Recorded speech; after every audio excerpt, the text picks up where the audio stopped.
Good morning, good afternoon, and good evening. Welcome all of you to this live program at Orthopaedic Principles. Today, our guest of honor is Dr. Anish Kadakia from Chicago, Illinois, United States. Dr. Kadakia is an orthopedic surgeon specializing in foot and ankle, practicing in the Center for Comprehensive Orthopedic and Spine Care at the Northwestern Memorial Hospital in Chicago, Illinois. Dr. Kadakia serves as Professor of Orthopedic Surgery at the Northwestern University Feinberg School of Medicine and is the Director for Foot and Ankle Orthopedic Fellowship. After his medical school from the Northwestern University Feinberg School of Medicine, he completed orthopedic residency from the McGaw Medical Center of Northwestern University and also a fellowship in foot and ankle at the Mercy Medical Center. He's board certified and is also the fellow of the American Academy of Orthopedic Surgeons. He has written over 30 book chapters, published nearly 100 review and peer-reviewed articles, and has been a guest professor and also a guest surgeon performing surgeries in China, Qatar, and India. He's engaged in charity work as well as through Steps to Walk with mission trips to Namibia as well. Additionally, he has helped to build schools in India, water systems for school in Bangladesh, works with Meals on Wheels locally to support the community. He's also co-authored a book with Dr. Mark Myerson on reconstructive foot and ankle surgery in 2019. Dr. Kadakia has won several awards, including the FAAOS Achievement Award from the American Academy of Orthopedic Surgeons in 2017, the James Stack Teaching Award in Orthopedic Surgery, and also the William Smith Resident Teaching Award from the University of Michigan, to mention a few. So today it's my great honor to introduce you to Dr. Anish Kadakia from Chicago, Illinois. Over to you, Anish. Thank you, Hitesh. That was a very kind introduction. I appreciate it. You've been kind enough to ask me to give a small lecture on ankle fractures. And I think ankle fractures are one of the obviously most common things that we see. And initially, I think a lot of us think this is a simple case, resident level case, no big deal. And I know as the data has changed over the last 15 years, is that this is really now thought to be more complex. To achieve a routinely good outcome, you really have to think about ankle fractures slightly differently than just the fibula and then walking out. And my good friend Andy Malloy has some great data on this as well. And ankle fractures, if you ever had an injury, because I broke my arm and I broke my shoulder, if you ever had an injury, little things make a big difference. And so my line to my residents, and I think it applies to ankle fractures the most, is that good enough isn't. It's not okay to be good enough. We need to be better. So on that note, thank you, Hitesh, and I'm going to try to review ankle fractures the best I can. This is Chicago. I know during the pandemic, many of us have not been able to travel. I've not been able to travel to India for meetings and anywhere, and my friends have not been able to come here. But when things get better, and hopefully we're there, if you ever want to come to Chicago, drop me an email, drop me a line. I'd love to host you here, take you out to dinner, and show you my wonderful city. It's just really a beautiful place. Don't come in December, it's a little cold, but barring that, it's a beautiful place to be. This is our hospital. It's a huge complex of buildings, a nice center. So if you ever want to come and hang out for a week, you're more than welcome to come. So ankle fracture, not fibular fractures. I think when you look at the ankle now, I think a lot of us do, in a 360 fashion. The fibula laterally, synesmosis kind of centrally, posterior malleolus in the back, and the medial malleolus and deltoid on the medial side. And if you think about it that way, as in you have to restore ideally stability in a 360 fashion, ankle fractures become more straightforward in how you should fix it, but more difficult in how you fix things, obviously. So you may say, hey, I know how to fix ankle fractures. I don't need this lecture. Mine do fine. And that's possible. They all may do fine. And I thought I knew everything when I started practice. It was 13 years. Actually, that's wrong now. It's actually 15 years now. I'm learning all the time. Nothing we do cannot be improved, and good is not good enough. And so you can look at the world black and white, that this is easy. I'm just going to do it this way all the time. But the truth is, when you start adding color, you can see all the nuances in life. And I think this is the key. You have to keep an open mind. You've got to look for the subtle differences in this world. Don't just treat the fracture pattern. You have to keep the patient in mind. Older, diabetics, renal disease is not the same as a 20-year-old patient. So it could be the same exact fracture pattern, but the treatment clearly must be tailored to the patient, because your goal in any treatment is not to get a massive complication that can result in an amputation. And I've seen almost everything. I can't say I've seen it all, But I've seen ankle fractures turn into amputations, where in many cases you could have just shot a rod up in there or tailored your treatment for that patient, because nobody wants an amputation. What about the posterior malleolus? We'll just start off with that. Why fix the posterior malleolus? We talk about this a lot. It's a controversial topic. Basic data we know. Increased posterior instability with posterior malleolus fractures of more than 25%. So if it's a big fracture, you know that there's sagittal instability even when you fix the fibula. And so in that case, you should stabilize the posterior mal. The minor displacement, however, even if the fracture is small, increase your risk of arthritis. There's 2 articles that have recently come out. There's much more in the last 5-6 years talking about outcomes, but minor displacement, even if it's 10% of the posterior malleolus, is associated with increased risk of arthritic changes. And anatomic congruity is critical to minimize the risk of arthritis. And this is all the articles that have come out. So it's not really the size of the fragment that's important, it's the congruity of the fragment that's important. And how do you define incongruity? This is the JBJ's article that looked at it. Incongruity is defined as 2 millimeter articular step off, a gap in the joint surface of 2 millimeters, or an articular loose body.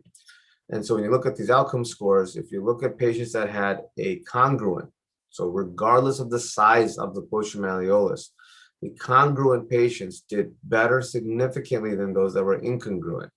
And the key thing is, it's not that the incongruent did terrible. They all basically were disabled. That's not true. They were okay, actually. But congruent did better, and that's critical. So does the size matter? I've gone to the prior slide that I don't think size makes a difference. And then there's more data suggests that you can't even measure the size, because the angle of the posterior malleolus fracture is not parallel to the beam when you get a lateral x-ray. There's incongruity to it. It starts off slightly more anterior and kicks out posteriorly. So you're getting a lateral x-ray trying to measure the size of the fragment, which you're not actually getting an x-ray to go right down the back of the posterior tibia, and you're not even sure about the size on plain x-rays. CT scan obviously gives you a perfect answer. The deep posterior tibio-talar ligament, the posterior aspect of the deltoid, and Martin Weber's talked about this if you ever want to look at his article in 2004, can cause incompetence of that posterior medial deltoid and cause posterior medial subluxation of the talus in the post-op period, if not appropriately reduced and stabilized. And he has a nice article showing about his osteotomies to restore alignment and stability. Fixation of the posterior lateral fragment is more common and obvious and directly appears the PITFL, superiorly restoring stability of the syndesmosis, anatomically reducing the joint. And theoretically, obviously, if you could do that without damaging the soft tissue significantly, is better for the patient. So these can be very subtle. This is a posterior malleolus lateral x-ray after reduction. Doesn't look like it's a big deal. Then you get a CT and you can finally understand what's going on. So CT scanning for ankle fractures that are dislocated, that have posterior malleolar injuries, are actually quite useful, because it's actually shown that about 30% of the time, you will change your operative plan when you have this information. And it's that old adage that we all have heard of. You don't know what you don't know. And the key for us as surgeons is to enlighten ourselves with data before we operate, so we can do our best during the surgery to stabilize the patient and improve their outcome. So the approach is straightforward, but it's a little bit more of a hassle. I published on this a lot. I have an ankle fracture set that I have, and I still hate this case. It's annoying, but it's better for the patient, so we should do that. You put them prone. You can put them lateral as well, but I find prone to be the easiest. There's your Achilles tendon. And I'm going to draw on the patient. You can see the anatomy here, and you go just lateral to the sural nerve. I have a video on YouTube with Acumed where I show going medial to the sural nerve, and I really don't do that anymore. And the reason is I got a few sural nerve traction injuries. The benefit of going just medial to the sural nerve or immediately lateral to the Achilles tendon is that you actually have very easy access to both the medial and lateral fragment. However, I go now lateral to the sural nerve, so I can access the fibula, the posterior lateral fragment much easier, and I make a separate incision for the posterior medial fragment if necessary. That circular structure is the FHL. You want to move it medially, and you can see it right there. There's the FHL, that large muscle belly that you're going to encounter. And just move it the heck out of the way, and then you can access the posterolateral fragment, and there it is. So there's your posterolateral fragment. You can put your plate posterolaterally. I use differential retraction. I don't use a couple large retractors in there and constantly keep the tension on the soft tissue. That's how you increase your risk of wound complications, sural nerve injury. Only look where you need to look. You take the peroneal tendons, cut the sheaths, pull them anteriorly, and you can have easy access to fibula, so you don't need another incision for the fibula. The incision has to be long to get access to everything, but it's quite easy. And then to get to the posterior medial fragment is the easiest access actually ever. You don't worry about the neurovascular bundle. You make an incision just anterior to the posterior border of the medial mal. Central of the medial malleolus is fine. You have to incise the sheath of the posterior tib, which I know is always disconcerting. I leave a little bit of a cuff so I can easily sew it back together. You put your posterior tib laterally, and the groove is really where the fracture fragment is. I'm going to go back to this slide. So if you look here where the arrow is pointing and my arrow, that is the groove of the posterior tib tendon right here. The fracture fragment is such that in order to fix it, the plate has to go within that groove, and you can see that here anatomically. So you want to make sure you have very low profile plates for that medial side or just screws, because you don't want that tendon to rub. When you look at the stability of the ankle, the fibula will follow the posterior malleolus and leads to malreduction when considering as a uniplanar injury. So it's not the AP, it's the lateral. So it can look closed on the AP and be posteriorly subluxated. This is a classic article in 2009, and I give the authors a lot of credit because most of us will not publish our bad data. And I'm trying to be more honest in my research, and it's funny, it's very difficult to publish data that doesn't look great. Journals don't want it. They say you're a bad surgeon. And I don't think I'm a bad surgeon, but if you're honest that maybe we aren't helping patients as much as we thought, it's actually difficult to get published. And we all want to look good. So this is an x-ray with a distal tibia fracture. And now we all know distal third tibial fracture is highly associated with post-mals. But in 2009, that was not common knowledge. So they did this fracture. They noticed the distal fracture as well. It had a medial mal. They put synesmonic screws on the AP. You can see, man, that is reduced. And the lateral, the talus looks like it's underneath the tibia. Fibula is out the back. But if you look at their CT scan, you can see the problem. And the fibula shoots out the back because it follows the posterior mal because the PITFL is attached. So you really can't have a malreduced post-mal and a perfectly reduced synesmosis unless you've cut the PITFL, which is not a good idea in general. And so if you see that the post-mal is malreduced, the fibula almost universally has to follow because anatomically it's forced that way. And so this is something to keep in mind. If you know the anatomy, it will drive it. I just saw a patient this Friday, older lady, bad ankle fracture, but you can see in the AP, it's over reduced, quote unquote. I got a CT in my office, fibula's out the back, so I'm going to revise it on Monday. And I know the surgeon did their best, but if you know the anatomy and you look at the x-ray, it becomes obvious that something was off. And so we want to avoid doing these things twice. We're leaving them with a bad reduction.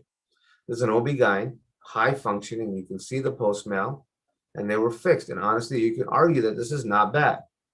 Medial mal is fixed reasonably well. Fibula is fixed reasonably well. On the sagittal lateral x-ray, alignment's not that bad. But however, you know, they had a post-mal. By definition, the syndesmosis is unstable. There's no syndesmotic fixation here. And the question is this going to do well? Well, not really. And it's a small fragment per se. So you talk about stability, it doesn't have to be quote unquote fixed, but the syndesmosis should be stable and the posterior mal should be reduced. So here she is at 5 months. It's a non-white bearing x-ray. Posterior malleolus is healed and it doesn't look that bad. Like, oh, I got away with this. But all it takes is a little bit of instability and boom, she got horrific end-stage ankle arthritis and she needed a fusion now. If you look at this x-ray carefully, you can see that the talus is posterolaterally subluxated, syndesmosis is wide, and that's what happens. So yes, in the short term, they can look okay, but if you follow your fractures out, this is not a vascular necrosis, this is not some, oh, it was a bad injury. This was persistent instability of the syndesmosis with malreduction of the post-mal that leads to arthritis. And I had fused her and she's fine, but there's no reason for a 60-year-old patient to get a fusion for the fracture that I showed at a year. There's another x-ray of a different patient with a post-mal, and I show this just because as a sign of humility again for myself. So this patient, 3 ERs, failure to reduce. There's an eponym that in the states that we have for this fracture, I don't know if it's the same eponym across the world, but on the AP x-ray, it looks relatively aligned. On the sagittal, it looks grossly out the back, and 3 people couldn't reduce it. arrogantly, I thought they just were bad at their job. So I took him to the OR, sedated, reduced him, put him in an X-fix, and this was really hard to pull anteriorly. You may all think I'm kind of stupid for not recognizing this. This is a Bosworth fracture. And this is what happened. I got a CT once I reduced him, and it clicked like, oh, Lord, the poor guy had a Bosworth fracture. He needed an open reduction. So when something cannot be closed multiple times, and you see on the AP, it looks relatively aligned, but the sagittal is grossly unstable, it's typically that the fibula is lodged underneath the posterior tibia. So we did what's in the books, standard approach, posterolateral, exactly what I just showed, popped in place. The kid did really well. Now you can argue, oh, it's a bad fracture, it's left dislocated for 7-8 days, he's going to do terrible. No, if you get to these patients, reduce their ankle, reduce everything, you can achieve a good outcome. Is he normal? No. Does he have some limited dorsiflexion? Yes. Was he able to function at a high level? Absolutely. There's another case. This is a case of an older gentleman. He has a medial malfracture with a subtle post-mal, but his soft tissue was terrible. And so in this case, I did a lateral approach, posterolateral plate to avoid the soft tissue, and I just used screws on the medial and posterior side.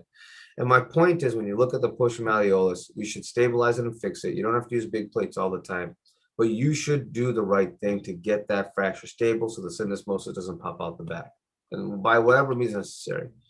We know that malreduction has bad outcomes. A CT scan is very useful and should have a very low threshold to get with ankle fractures.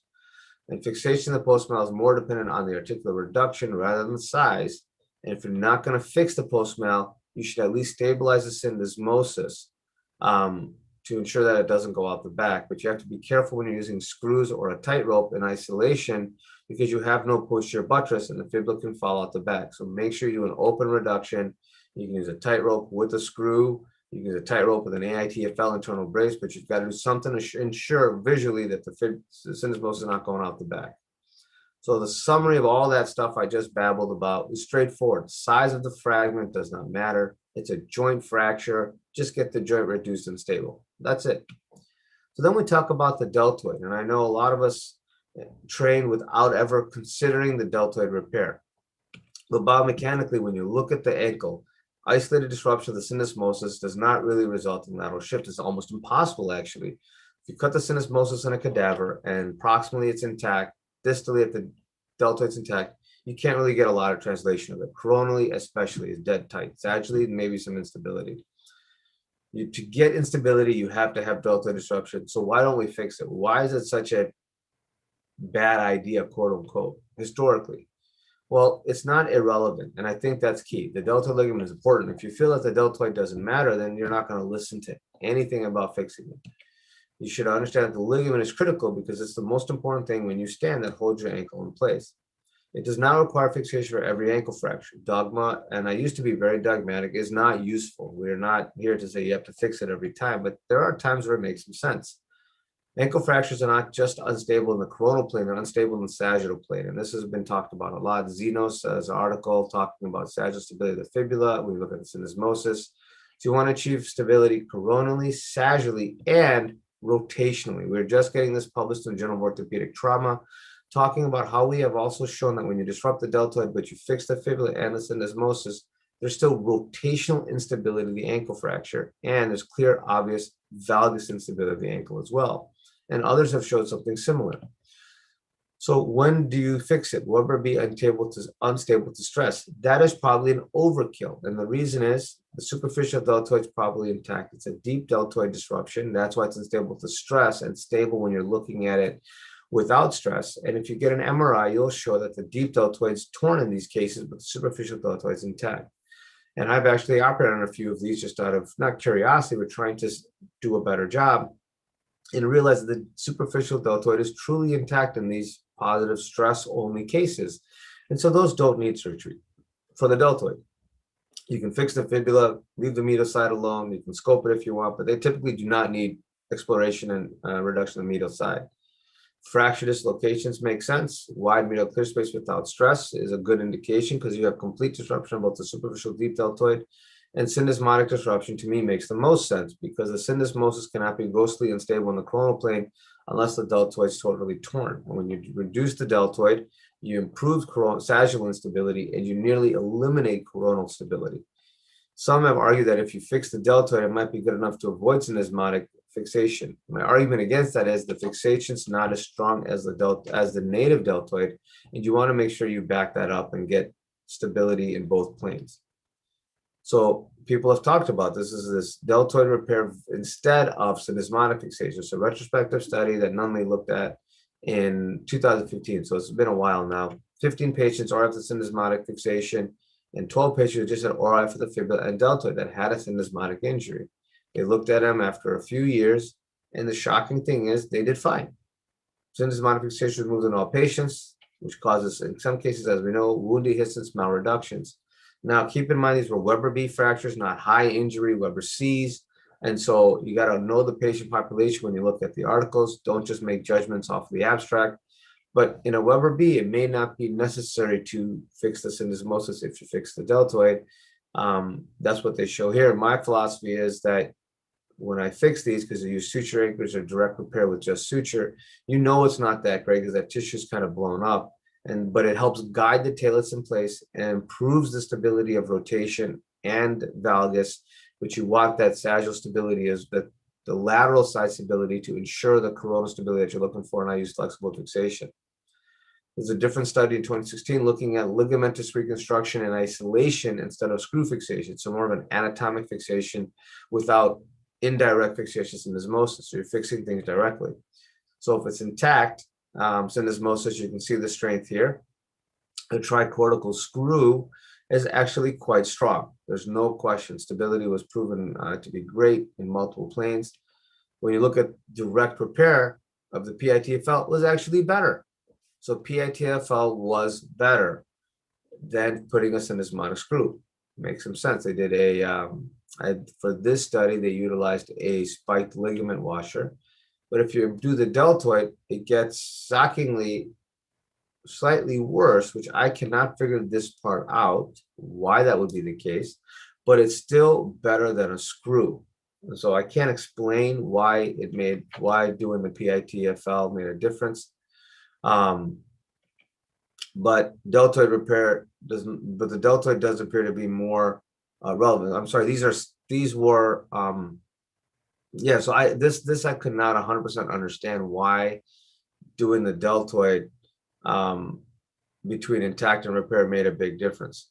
But the deltoid definitely is critical to lateral stability, but the PITFL is also extremely important as well. And so fixing the ligaments is maybe better than just fixing the syndesmosis indirectly, which makes sense.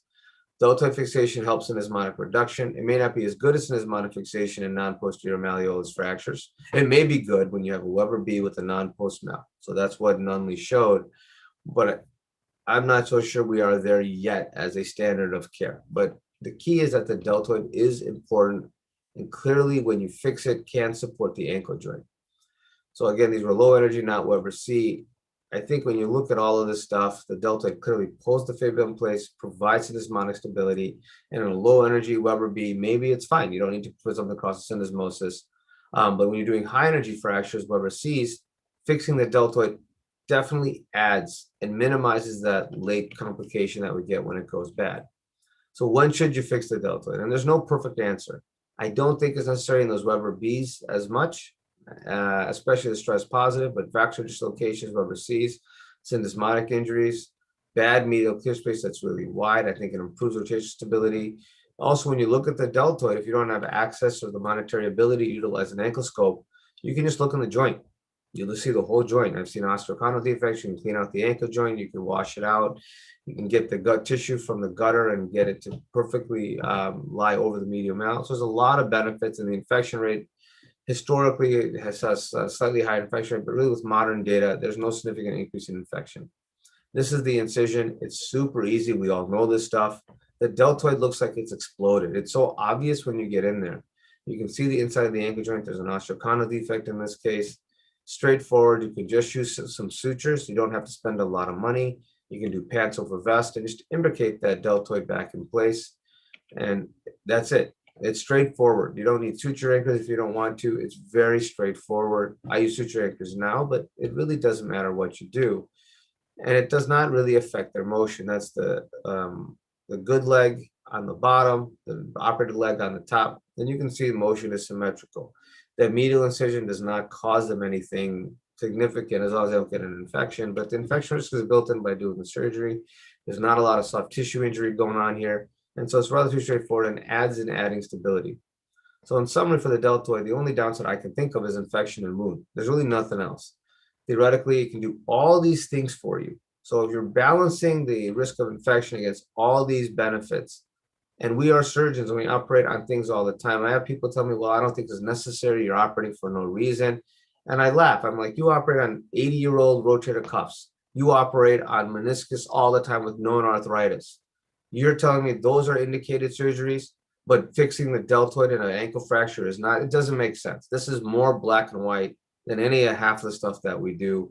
Even a foot ankle person take a bunion. I mean, this is good for patients, black and white. And it gives you better reduction of the talus. Maybe that gives us better clinical results. When you look at the data that's coming out now, that does appear to be the case. So synesmonic injuries, we all know this, but instead of thinking about the synesmosis as a coronal disruption, now if you look at the anatomic aspect, it's 360 of anterior, lateral, posterior, and medial being the deltoid. And that's part of the synesmotic stability for the whole complex. If you're looking at reduction, many of us say, oh, I just need fluoroscopy. I don't have to look at it. And I will give you my biggest advice for the synesmosis, because I'm going to talk a few things here, is just look at it. Just look at the reduction. That's it. Whether you want to do it open, arthroscopic, it doesn't matter. You should look at that AITFL, that anterior lateral aspect of the tibia and the fibula. And if you look at that, you'll get the synesmosis right nearly all the time. Sagittally, it's better looking at the sagittal alignment. So on the lateral x-ray, comparing it to the normal ankle, that is the most predictable way to determine if they have the synesmosis reduced, because most of the malreduction is a slight posterior lateral, and that's how you can measure. So if you don't want to use arthroscopy, you don't want to open the synesmosis, get a contralateral lateral of the other extremity, and that's been proven to be as good as an O-arm picture. And Dr. Stover is my partner at Northwestern. Different studies show that you can use this ratio called the anterior posterior tib fib ratio, but again, it's the lateral x-ray, not the coronal x-ray, and that's the interesting thing. You look at the measurement here on the lateral x-ray, and if you do these measurements, the fibula ratio relative to the whole tibia is about 0.94. So it's a little bit difficult to do that in the operating room, and when you look at this kind of in a simplistic method, which is how I think, the fibula should not be posterior to the posterior border of the articular surface of the tibia, which I'm showing here. Colleagues of mine out of South America looked at this as well, and I think they showed the same thing. This is just a gut from me. I'm not telling you I proved this in the literature, but if you look at your lateral x-ray, your fibula should not be posterior to the posterior articular surface of the tibia. If it is, it's likely malreduced, and so you should train your eye like that. Should always look like that. If it doesn't, you should double check. The hook test in the coronal plane is not a great test, and that's the problem. So this is a section in the AITFL, IOL, PITFL without deltoid disruption. Sagittally, you have 8.8 millimeters of instability. That's the Xenos test that we're talking about, the sagittal instability. But coronally, it's only 1.5 millimeters. And that's why on a fluoroscopic exam, if the deltoid's intact and you have total synesmosis, you probably won't see anything. And that's why we always said the synesmosis is going to be stable. However, when you whack the deltoid, you now get coronal instability of 3.2 millimeters, but that's still very subtle. On the sagittal instability, it's going a centimeter up and down.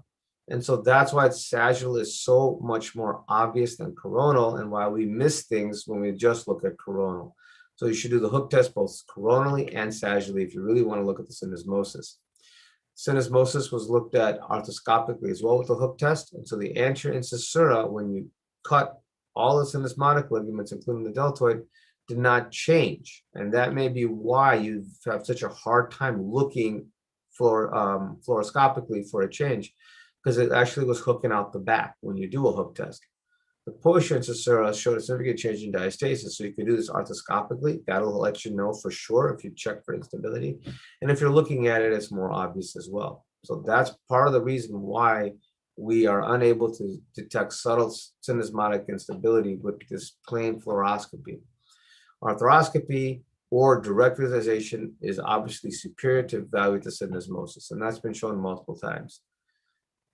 And then this pulls us into arthroscopy. So there's a huge push, I think, in America to arthroscopically look at every ankle fracture as well. Downsides: adds cost, adds time.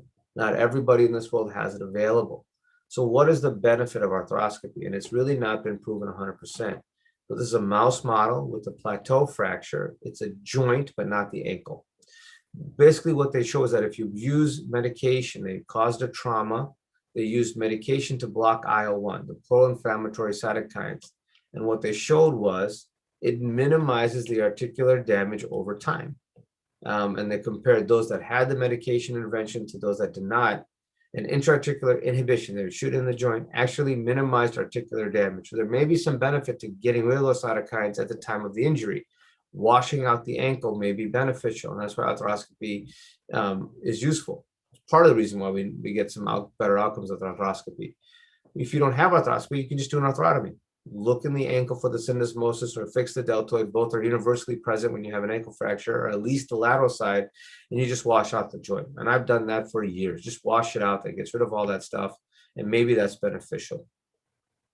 There's a different article, and again, synovial fluid obtained from the injured and uninjured ankle 17 days from injury. In short summary, you get a lot of pro-inflammatory factors that show up after an ankle fracture, and so maybe getting these out minimizes the damage to the articular cartilage, and it could have a benefit. It's minimal harm. Washing out the joint is not a big deal. Lavage removed damaging cytokines and metal proteinases that damage the articular cartilage. Maybe it minimizes arthritis, and people who have large data sets will hopefully look at this. And you can't fix mechanical trauma. You can't undo the mechanical trauma. But if we can do the biologic trauma to the ankle joint, we can. And there's really no increased morbidity, slightly longer incisions or adding a scope. And that's, I think, the biggest benefit. You talk about reduction of the joint, obviously, with arthroscopy. You can look at the syndesmosis. There's a lot of other benefits to it. But the most obvious is the fact that you can wash the joint out. So now when you're looking at what about subtle syndesmotic injury? Well, this is 80 patients for 78 chronic pain arthroscopy with MRIs that were quote unquote normal, x-rays that were quote unquote normal. And when you look, arthroscopic syndesmotic instability, they define as 2 millimeter widening, they were able to see that on 20 patients. So all these patients had pain. Those who had arthroscopic syndesmotic instability, they then debrided 10 only of that syndesmotic tissue, and 10 they debrided screw fixation, and they got no difference. So the question maybe is 2 millimeters really that big a deal? If the ankle is pretty stable, 2 millimeters may not make a big difference in the outcome. Some will get some hypertrophic tissue, you clean it out, they'll do okay. You look at their scores, basically you can see with or without screw is about equivalent. So in this small series, what we were able to learn is that there's some people with good looking x-rays after injury that have subtle syndesmotic instability. Arthroscopic debridement may be good enough for them if it's really within that 2 millimeter mark of instability. It's not grossly unstable. This is another different article looking at return to activity. And you can see patients who actually had functional limitations with chronic syndesmotic injury. It's instability, not gross subluxation, not malreduced ankle fracture, just syndesmotic instability. And this is me arthroscopically showing what you can see. The syndesmosis is unstable. You can put the a probe all the way up in the syndesmotic recess, as you can push the fibula laterally. And the key thing is post-op, they were able to return to most of their function, but not everybody gets back to pre-injury. And so the point of this is syndesmotic instability without gross diastasis is a problem. Yes, you can treat it post-hoc and get to it later, but you still can't get them as good as you can if you nail it up front. And that's the key. So we should be looking at these at the time of the injury, more aggressive at the time of the injury instead of waiting till the end and then trying to treat them with debridements and late reconstructions, because we're not able to restore the anatomy and that point already got cartilaginous damage. So early is better than late. And it's a real thing. When we look at the data more and more, subtle syndesmotic instability is a real thing. Guyton and his team out of Baltimore looked at the mechanical definition of instability. So if you look at in specimens, this is a bunch of cadaveric specimens, how you define instability.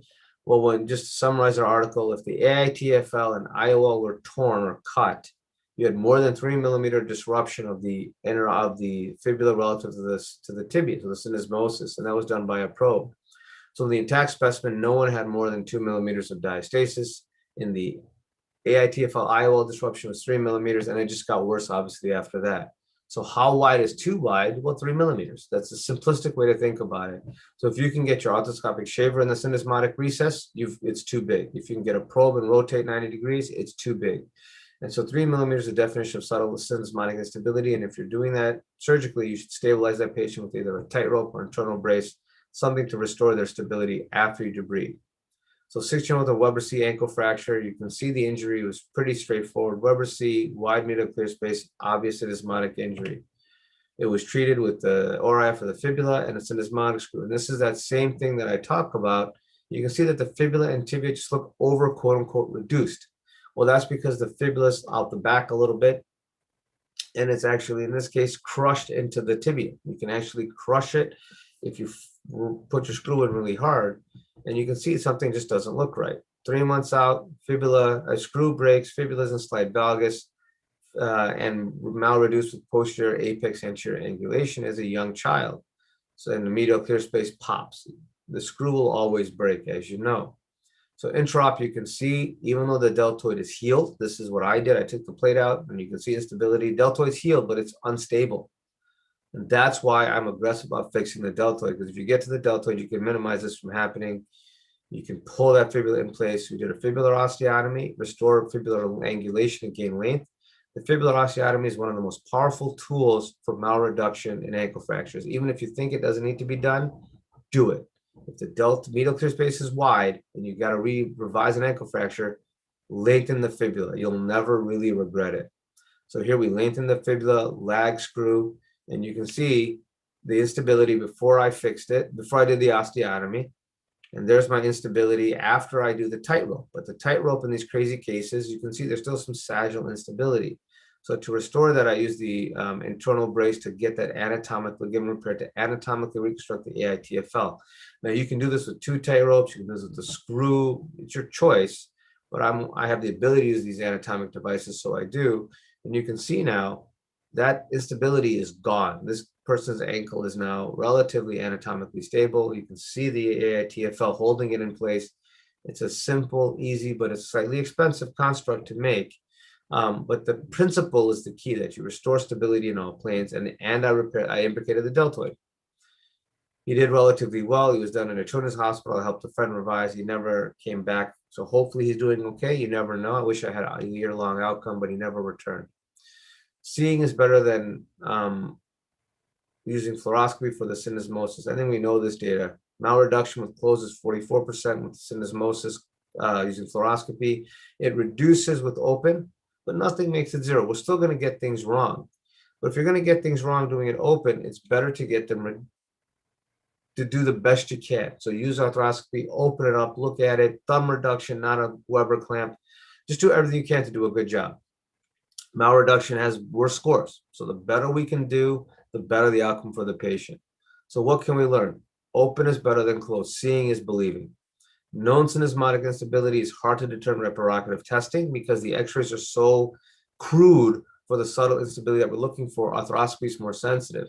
So it's a real thing. If somebody has chronic pain after an injury, MRI looks like maybe there was some damage, scope them, check that syndesmosis, and if it's unstable, stabilize it. And I think in general, we can try to minimize this by going more aggressive on the day of the ankle fracture. So the last 5-10 minutes, I hope I'm not going too long for everyone, is revision cases. So not everything follows the rules. This is a 75-year-old osteoporotic diabetic smoker. What in God's name are you going to do here? This person has a medial mal, a post mal, and you can see the fibula split coronally. It's hollow. It's so bad the bone has holes in it. So how do you fix this? Well, sometimes you just have to do your best. I did a posterior lateral incision over the pineal tendons. I try not to go over the fibula. You can see here I had nothing to fix in this guy. So I used a dual plating technique just to support it from the back and the side. I could not get any screws into the bone. I mean, I put screws, but I'm telling you, they're not doing anything. and you're just trying to capture that fibula the best you can. And then I fixed the medial side. You could have shot pins up the heel. That was an option, TTC fusion, but I wanted to spare the joint. He had a post mal. I'm not going to do a big post mal on this very sick person. So you did this. I did this technique and put a synesmonic screw to stabilize it. And 3 months out, the fracture healed. The wound totally dehisced. Totally dehisced. He had to get wound care with hyperbaric oxygen. He finally healed, and I got lucky. And he did fine in the end. But this is one of those cases where, in hindsight, maybe you look at this diabetic smoker and you say, you know what? You're such a high-risk patient. I'm going to do a TTC nail. Yes, you're just going to stand and walk, but I don't want to get an infection and amputation. I got lucky. This could easily have turned into an amputation, but it's a nice way of showing that I got lucky and techniques for these crazy, weird fractures. So in revision cases, primary cases, you can use whatever plate you want. It doesn't really matter. You can use standard 1/3 tubular plate. I have the luxury of using these anatomic plates. But when you're going to revise something, using a pre-contoured anatomic plate is quite helpful, and you can use that push technique. So this patient had a convoluted fibula. They took out some of the anterior tibia. I don't know what happened. I think they just panicked. I got in there. There was really no fibula left. So I lengthened it.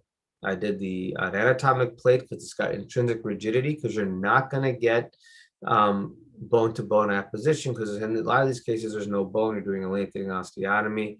So use a plate that's rigid. You don't want to use an LC-DCP because it's so thick. So these pre-contoured anatomics are available really around the world, and they're easy to use. So you fix it distally. If you have some faith in the anatomy, it helps guide rotation as well. And then you do a push technique. So once you get the plate on, you can use a screw outside the plate, lamina spreader, or a fancy jig if you have it, and get that fibula out to length, and then fix it proximally, bone graft the hole. In this case, I wanted a synostosis. I could care less. We got a synostosis. He healed okay. He's got a little bit of ankle arthritis, and that's not a bad outcome for that bad injury that he had, and he did fine. Not perfect. So when you look at revision, it's not that straightforward. I think you have to look at the predicted course of the current treatment, because surgery, again, is not great for the patient, right? You're going to operate in 7 to 10 days or 6 weeks from their prior operation. Wound complications, expense, patient psychology dealing with that is a big deal. So what happens if you don't do anything? Well, if inaction is going to get a poor outcome, you're obligated to fix it. If inaction may not make a big difference and you're trying to change subtle things, you have to look at the patient. 22-year-old high-level athlete, revision makes sense. 60-year-old regular person, maybe little difference is not that useful for them, and leave them alone. Is there irreversible articular damage? If it's there, maybe it doesn't matter if you revise it. At this point, it's too late. The ankle is destroyed. You can go directly to a fusion or replacement. Don't revise when you know it's not going to do anything for the patient anyways. Always think about the complications of revision. I've made patients worse, and every surgeon, I think, who's honest has to admit that. I try not to. It's never my goal, but you will make people worse despite your attempt. So think about that before you subject them to a quote unquote revision for salvage, when in many cases they may just need the definitive final fusion or replacement. And then for special issues, this is how they should be addressed in my mind. You always look at the post-mal, then fibular length, deltoid, and then the syndesmosis, and that's the order of fixation. And patients never really get to normal. So this is a Weber B, 9 months out, slight medial clear space widening, persistent pain, no CRPS. Patient just is like, this is miserable. So I got a CT scan, and honestly didn't look that bad. The fibula was slightly short, but not a big deal. Looked okay. I said, okay, let's go for it. This is my thought process. I'm not going to go through each line, but basically, patient was relatively reasonable, not normal, but reasonable, was clearly wide on the x-ray.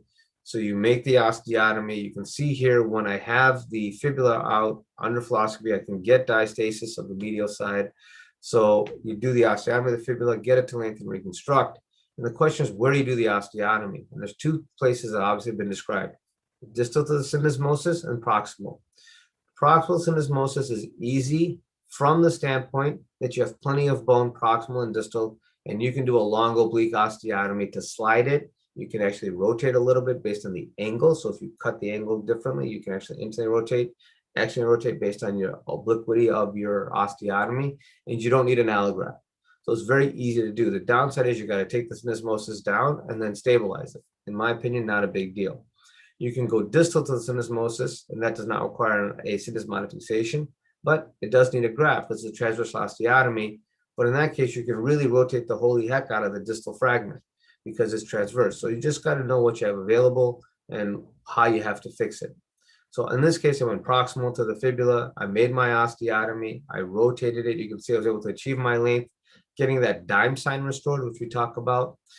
It's not a huge correction, but it's real. I mean, you can see you get that dime sign, you just translate it distally, and it's no big deal. I fixed it. And this time, which was years ago, I used a screw. You could use a tightrope and an AITFL, but a screw is fine as well. And you can see at a year, we were able to maintain the alignment. Medial clear space is restored. Patient did well. Not perfect, but patient did well. And it's reasonable to do in a young active patient. This case is slightly different. This one is obvious, right? Short fibula disruptive syndesmosis, what was missed or not treated ideally.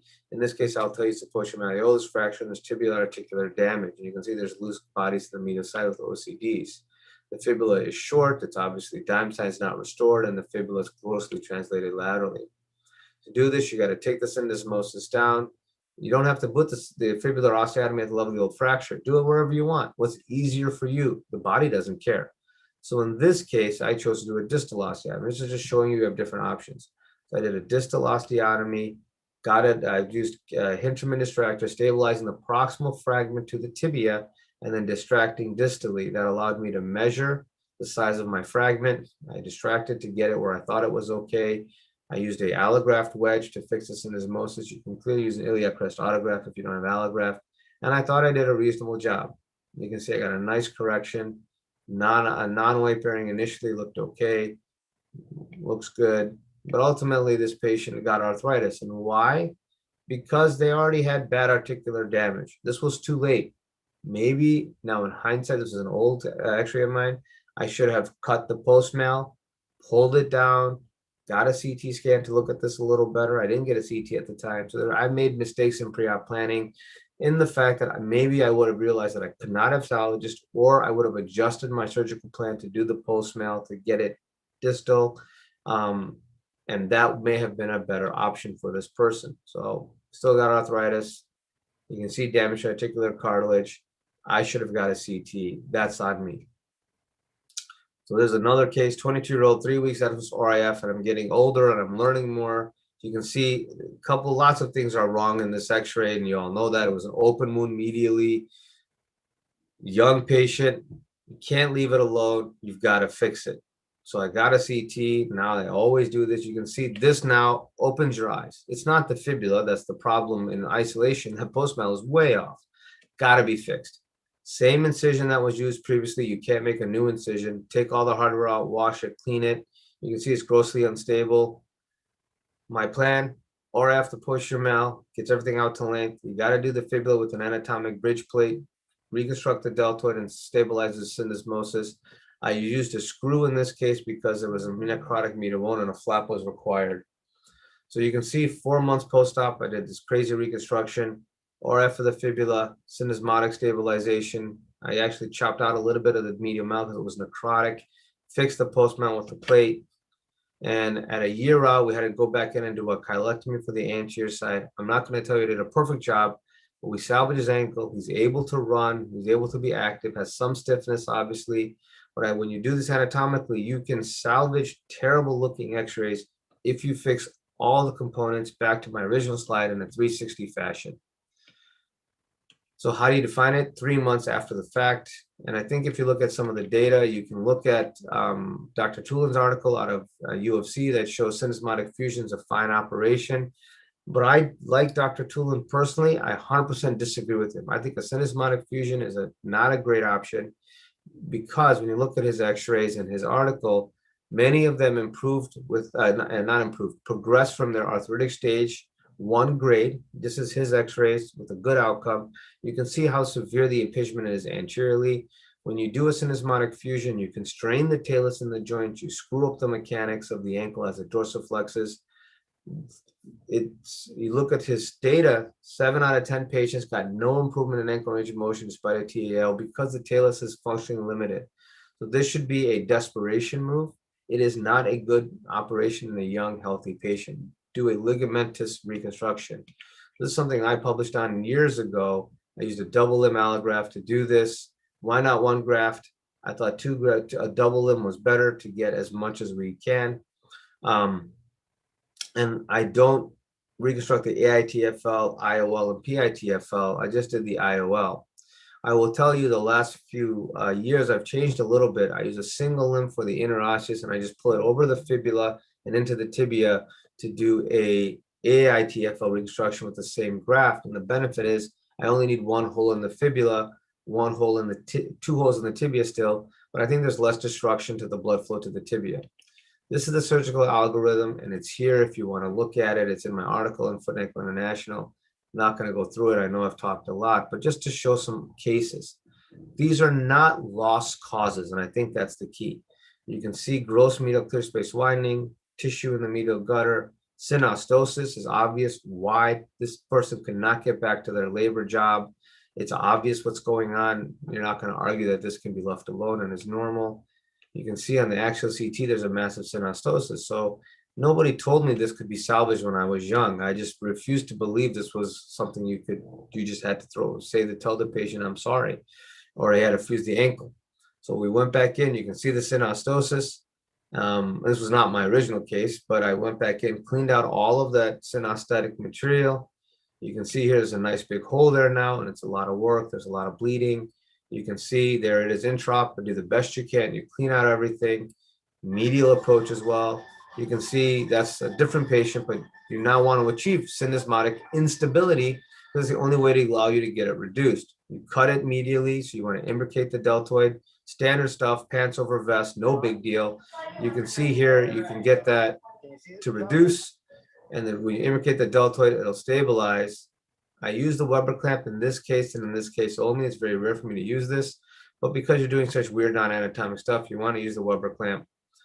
You can see the medial clear space will come down. In these cases, if the fibula is out to length, you don't need an osteotomy. I use a tightrope proximally so I get some stability, fix the deltoid, or at least tighten the deltoid. You can see that the tightrope will come across, give you some coronal stability, and then I shoot my graft from the fibula, from the medial side to the fibula. So then I drill from medial to lateral, put your K-wire across. You're going to take the graft to the medial side. You can see right here, you're going to shuttle the graft from lateral to medial to lateral. And you're going to go over the fibula, which is right here. So you go medial to lateral. I fix it in the medial side. I pull it back through the drill hole at least a centimeter away. So there's the graft. I'm going to shoot it back now. And that gives me my double limb, have my clamp on, hold everything reduced, and then put my medial fixation in, and I can just cut the graft or tie the graft to itself. Problem is the deltoid is obviously still not tight, and you still have valgus instability. And so you just want to imbricate the deltoid, as I'm showing here, pants over vest, just suture is fine. You get a beautiful reconstruction, and now you have a very stable ankle. And in some cases, it can look really good. And that's what the medial side looks like. You can see the ankle is reduced in that medial clear space. That's lateral. There's the graft hanging over itself. There's the tightrope proximal, and you can look at the reduction of the syndesmosis directly as well. So there's the case. That's the case. This is the case of that patient. Fibula is out to length. Gross instability. There they are at 1 year. You can get reduction of the syndesmosis, and the patient's able to go back to their preoperative injury. Same thing. Fibula is out to length. There's no post-mal here. So we're able to reduce this back to a more quote-unquote normal position at 1 year. And there's that gentleman with the synostosis. Again, at 1 year, reduced the ankle, not normal, but again, restored function, back to work at a year. So revision, same thing.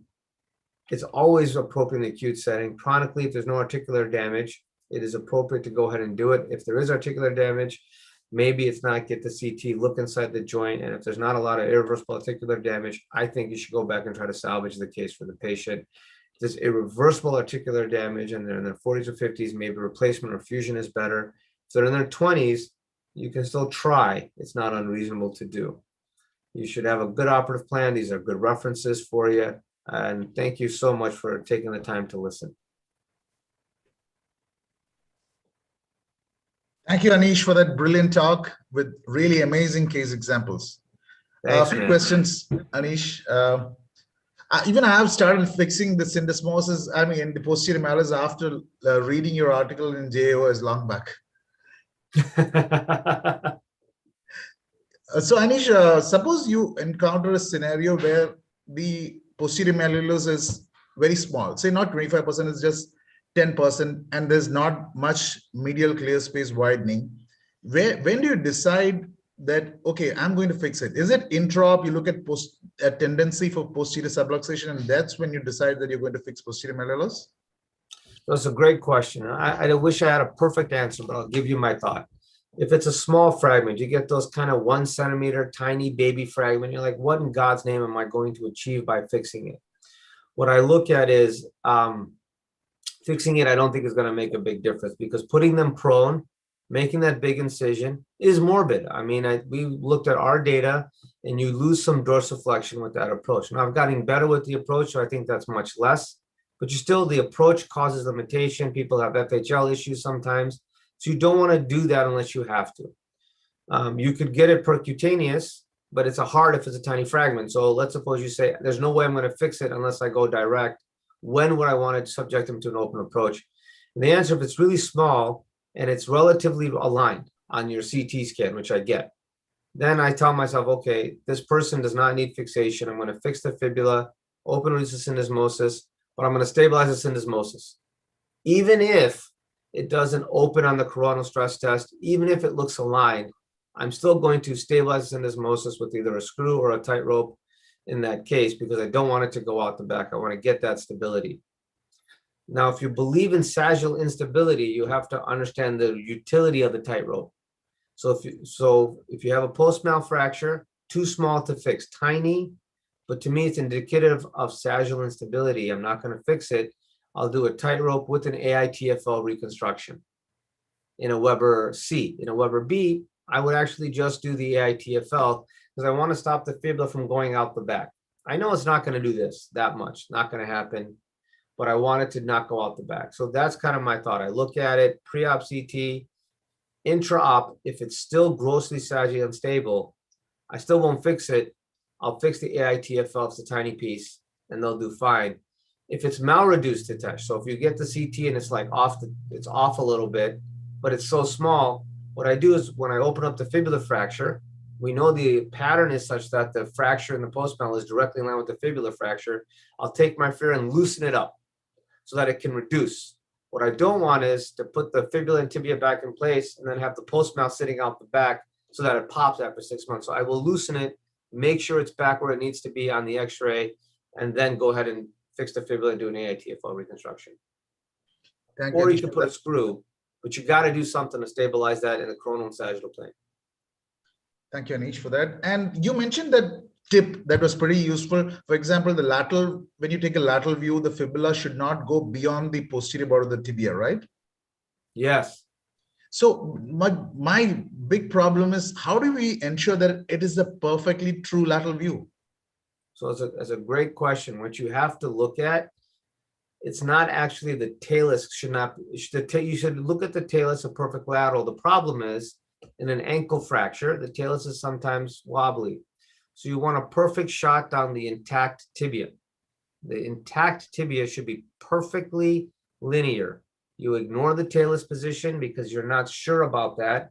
You ignore the posterior aspect of the tibia if there's a post-mal. Ideally, you should have it perfectly reduced. So if you get that perfect lateral of the tibial plafond, that's what you have to go after. Thank you, Anish, for that. And Anish, just for the interest of residents who are there on our channel always, see, I've noticed that most of your classification here followed the Weber, like A, B, C. Do you still incorporate the Lodge-Hansen classification? Because even now, I find it difficult to say Lodge-Hansen 1, 2, 3, 4, even after going through so many times, because we know that the intra-op reliability is not great with the Lodge-Hansens. What is your take, and how do you teach residents? So that's a brilliant question. So when I grew up, I did Logge-Hansen the whole time. There's great data out of Japan biomechanically showing that most of these are actually PER injuries, not even SER injuries. So I don't think the Logge-Hansen does anything for me for guiding treatment except the SAD fracture. So Supination adduction. yeah, that's it.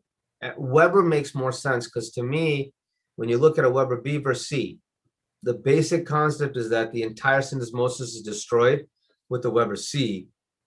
Well, with the Weber B, it's really the AITFL that's for sure destroyed.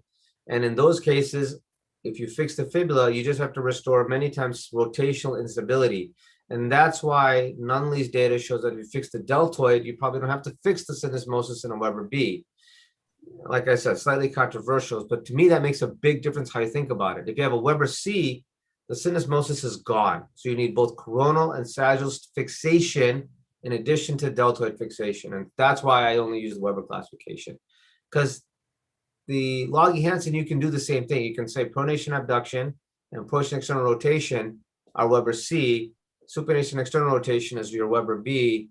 But it's a little bit more complicated. And it doesn't matter if it's a 3, 2, whatever. It's either stable or unstable and what's busted. So it's not as useful and reproducible as a simplistic classification. Thank you, Anish. I think that's all the questions that we have for this session. Fantastic lecture and really amazing case examples. And I'm sure this lecture is going to benefit a lot of people all over the world. Thank you so much for joining in, Anish. Thank you, Hitesh. I appreciate it. Bye-bye. Bye-bye.